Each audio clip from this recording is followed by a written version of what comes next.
So, wanted to look at Curtis Yarvin with the results of the election, looking like Trump's the new president and JD Vance is the vice president. I'd heard the name Curtis Yarvin, and I'm wanting to dive deeper into his ideas. I wasn't sure before if it was worth the time, but now that JD Vance is going to ideologically have an impact on the country, we should look at those who have influenced him. So let's go ahead and see Curtis Yarvin. Unheard, I'm Freddie Sayers. Joining us today is Curtis Yarvin. He is a thinker who's been talked a lot about recently, a dangerous thinker. Lots of people have strong opinions about him. He's had write-ups in the New York Times and Vanity Fair, but he's also appeared on Tucker Carlson, and generally people are trying to make sense of some of his very challenging thoughts, and so we thought we would try to do the same. Hi, Curtis. Great to be on your show, Freddie. I think it's fair to say you've published over 1 million words, is that right? It's a gazillion, precisely. So I cannot claim to have read all 1 million of your words, but I have been trying to kind of get up to speed with it. And the idea that really jumped out at me as challenging and interesting and worthy of trying to understand what you mean by it is the idea that we should be returning in the West, or let's say in America, to monarchy as a system of government. So I'm hoping that by the end of this episode, even if people completely reject.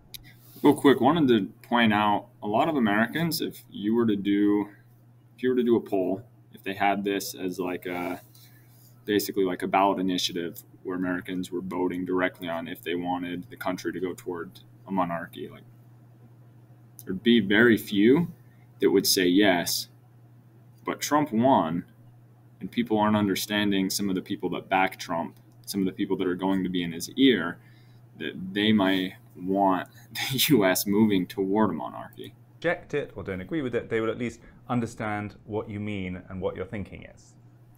All right.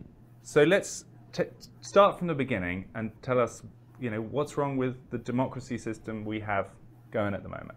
There's 3 forms of government that you see across history.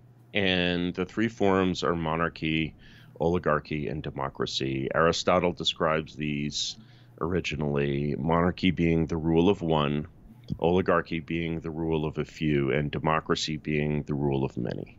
And so when you literally mean these words, they can be really very tricky because it can actually be hard to even figure out which kind of system of government you're living in. And so, for example, most people today think of themselves as living in a democracy. Substantively, we're looking, I would argue, at an oligarchy.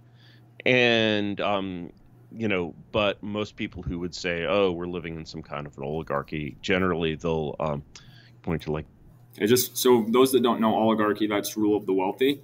And so when you look at the amount of money that the Koch brothers pour into elections, if you look at the money that Elon Musk was able to spend in this last election, and the way that politicians will often help out those who fund their campaigns, that's the kind of thing that supports what he's saying, that we already live in an oligarchy.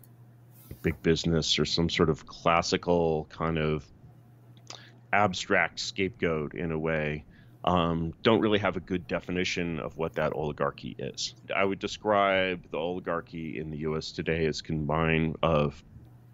a combination of the administrative state, what people, the civil service, what people sometimes call the deep state, basically permanent employees of the government, together with education and media. So basically mainstream, legitimate education and media. And if you look at education and media, Harvard, the New York Times or whatever, you see that sort of what defines the prestige of these sort of outlets, of these, in many cases, private companies, is sort of nowhere defined. There's no, U.S. News and World Report has like a list of the top 14 law schools or whatever.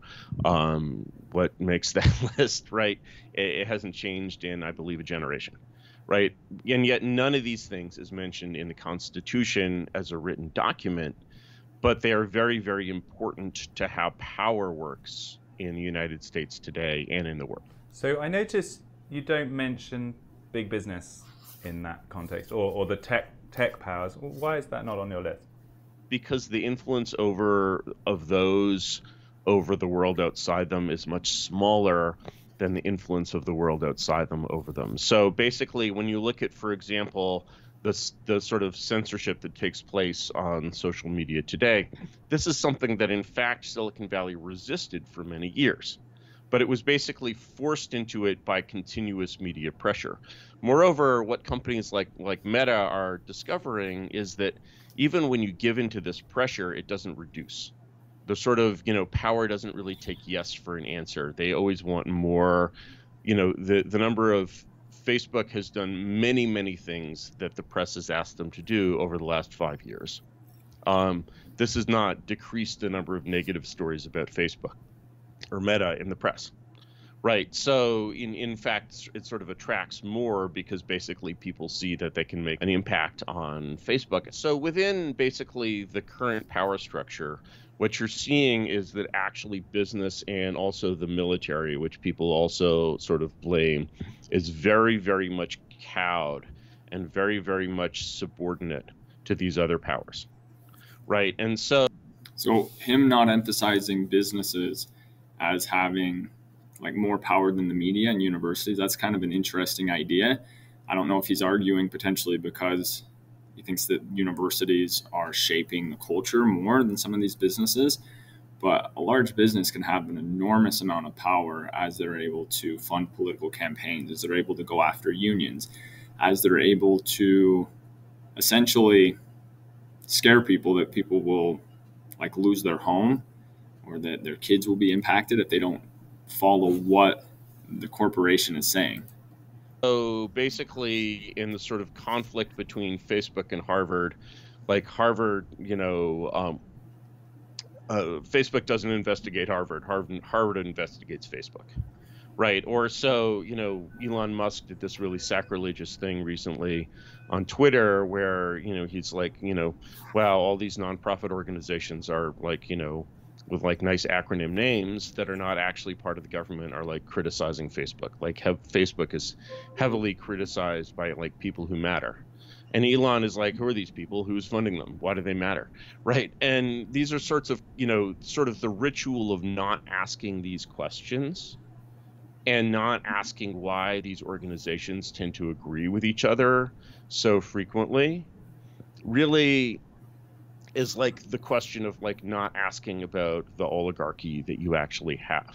The third form of government besides democracy, so if you basically say, well, when we say democracy, I have to hop off because I'm just, my break at work's over. I'm going to do more videos of this. Go ahead and like and subscribe. We'll be trying to do a deep dive into Curtis Yarvin.